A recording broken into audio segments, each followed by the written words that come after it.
Denji says, "I like people who like me." And at first, that seems shallow, maybe even a little funny. But if you've ever been attached to someone just because they've made you feel wanted, then you know how dangerous and confusing that can become. That's what makes Denji and Reze so painful to watch. It looks like romance. It makes us wonder, what if this is real? But underneath this is something much more familiar: loneliness, emotional hunger, and the need to feel chosen.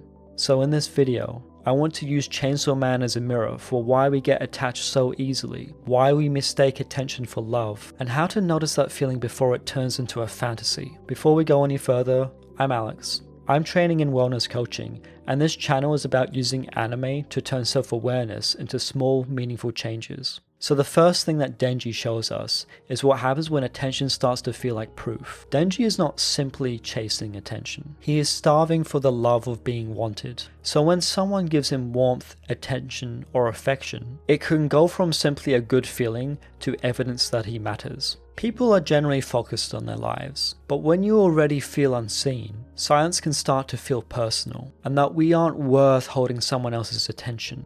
Your mind can turn distance into a narrative, and that maybe I'm not worth noticing.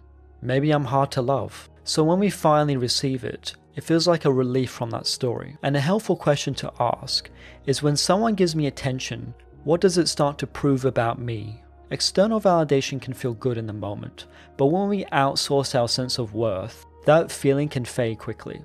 Other people can absolutely make us feel loved, supported, and valued. That's part of being human. But if one person is the only source of that feeling, then our sense of worth becomes dependent on their attention. And when that person pulls away, it feels like that feeling goes with them. This is when we may come to realize that we may not have only been attached to that person, we were attached to our version of ourselves that we felt around them. And this is the second thing that Denji shows us. Sometimes we fall for the feeling before we truly know the person. Before meeting Reze, and even Makima, Denji was already emotionally deprived. He longed for stability, praise, affection, and a normal life. So when Reze offered a glimpse of it, it makes sense that he struggled to tell the difference between emotional hunger and love. Reze's attention and physical contact gave Denji a version of himself where he felt seen, playful, loved, and normal. And that's what I think he meant when he says he likes people who like him. He feels good in the moment, and so he thinks that chasing after that feeling is going to finally give him the life that he wants. And this really bleeds into what Denji thinks love is because of what it offers him. So he forms an attachment too early on, thinking that all of his other needs might also be met. This is why Denji attaches too quickly to whoever makes him feel wanted, because in those moments, he doesn't have to feel worthless. Maybe what Denji felt with Reze was real, or it became real. But when emotional hunger is intense, it's hard to tell the difference between connection and projection. Sometimes we project our needs onto others in hopes that they will fix them, and when they aren't able to, we may take it as proof that something is wrong with us, instead of realizing that we asked a person to hold a need that was far bigger than them. Real connection has room for both people, but sometimes this gets confused with emotional hunger. For us, we may feel like we're experiencing love because it superficially meets our needs, and yet to the other person, this may feel draining. Emotional hunger can cause us to see someone as a solution instead of a person. This is when love can be mixed up with craving. The hidden hope is, if this person can give me attention, then maybe they can love me, maybe I'll feel safe, maybe I'll feel seen. Denji didn't just fall for Reze, he fell for the possibility of the life that she seemed to offer. And that's okay, because Denji didn't have anyone to love him to begin with. Denji found himself in situation after situation of being taken advantage of. And some of us know this feeling, choosing what is familiar, even when it hurts. Because feeling wanted, even for a moment, can feel better than feeling invisible. This is the third thing that Denji shows us. If we don't stop and notice, this feeling can become a fantasy. Emotional hunger is hard to satisfy with attention alone. Attention can alleviate the feeling for a moment, but when it stops, those old feelings of emptiness can come back. And when the craving becomes so intense, we may choose anything that gives us some temporary relief. Whether that's attention, approval, social status, or relationships that aren't actually good for us. We may start to rely on someone to meet our emotional needs when it was never meant to rely on a single person alone. And sometimes when we hold on too tightly, we accidentally create that distance that we were afraid of. which can make those feelings of "I'm not lovable" feel more convincing. We may also struggle with setting boundaries because we're afraid that saying no because we have our own needs will cause other people to leave. This is something that I struggled with, where I would put myself in situation after situation because I was afraid that if I said no, they would no longer notice me. And sometimes we chase just the possibility of receiving physical attention because the thought of being in that situation can sometimes feel like the solution to all of our struggles. And I've chased after the thought of being noticed because I thought that that would prove something about myself that I didn't yet believe. Approval seeking can be dangerous because we may shape our identity based on what we think others want, so we become a chameleon. And all the while underneath this, we may be asking ourselves, am I enough if no one is choosing me right now? This may lead to overgiving, over-accommodating, or abandoning our needs entirely because we may think that love is something to be earned. Doing so may feel like this ensures that the other person won't leave, when in reality, it often pushes others away. I don't think it's necessarily about stopping yourself from wanting attention, but more about feeling wanted instead of turning one person into the answer. So here are some ideas that you might find helpful. You could practice being honest about your needs with people who you already trust. Having a healthy connection can give both people room to be imperfect and to be honest. It can change that narrative from "I need to be perfect to be accepted" to "I'm already accepted as I am." What might also help is to build a healthier self-image that doesn't feel forceful. Instead of forcing yourself to believe that I am worthy, you could ask yourself, what is one small action today I could do that would help me to respect myself a little more? What's one small part of this that you could change to soften your attitude about yourself? For me personally, I found that just spending time with music helps a lot.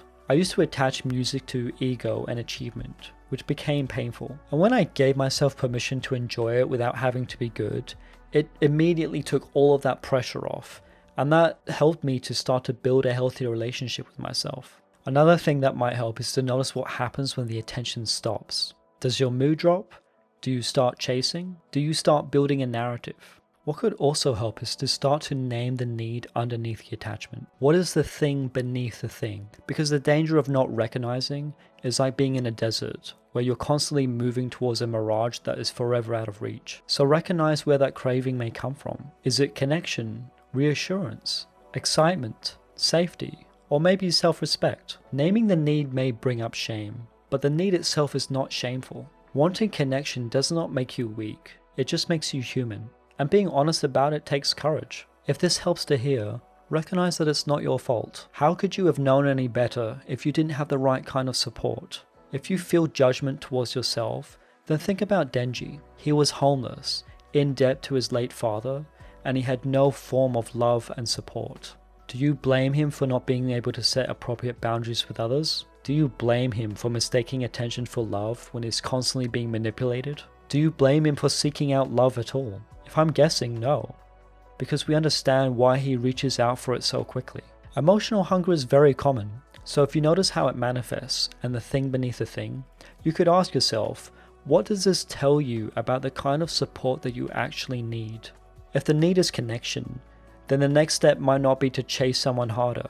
Instead, recognizing this might create opportunity for connection, reaching out to a friend, joining a club, or going somewhere with no pressure of having to choose. What helped me with naming the need is that it demystified my mind and it generated an opportunity of ways that could better support my life because now I knew what I needed and I could do something about it. What I also found helpful is to recognize how you may live your life habitually. If you are constantly distracted and caught up in the moment, then you may be living your life on autopilot. This can lead us to becoming more susceptible to our impulses, such as chasing a feeling in hopes of alleviating a pain. And the great thing about this is that it doesn't have to cost you any time. All it takes is a little bit of awareness in the moment when you start to notice your patterns. It's far easier for emotional hunger to creep in when we're not paying attention. And if you live your life habitually, sometimes you may be merging yourself with your thoughts and emotions. Your thoughts and emotions are not you. If your thoughts are telling you, I'm worthless, I'm unlovable, then you may start to believe that they're right. But it's just a mental habit. It's a pattern in your mind that is repeated so many times that it becomes identity defining. What could also help is to ground yourself in the present, such as walking, breathing, noticing nature. This can help you come back to the question, what do I need? And what choice would support the life I want? When we feel unwanted, the mind tries to explain the pain, like creating a story such as, I'm worthless. But a thought is not the same thing as a truth. And maybe that's what Denji can help us see. He's not wrong for wanting love, and he's not weak for wanting to be chosen. Denji is someone who has been starving for connection, and when he receives it, it makes sense that he's going to reach for it. So if you see yourself in that, the goal is not to shame yourself for wanting attention. It is to pause and ask, what am I feeling? What am I needing? What choice would move me closer to real connection? Because attention can feel like love when we're lonely, but awareness gives us choice to choose differently. If you enjoyed this video, click this video here, where I talk about what Denji teaches us about touch deprivation.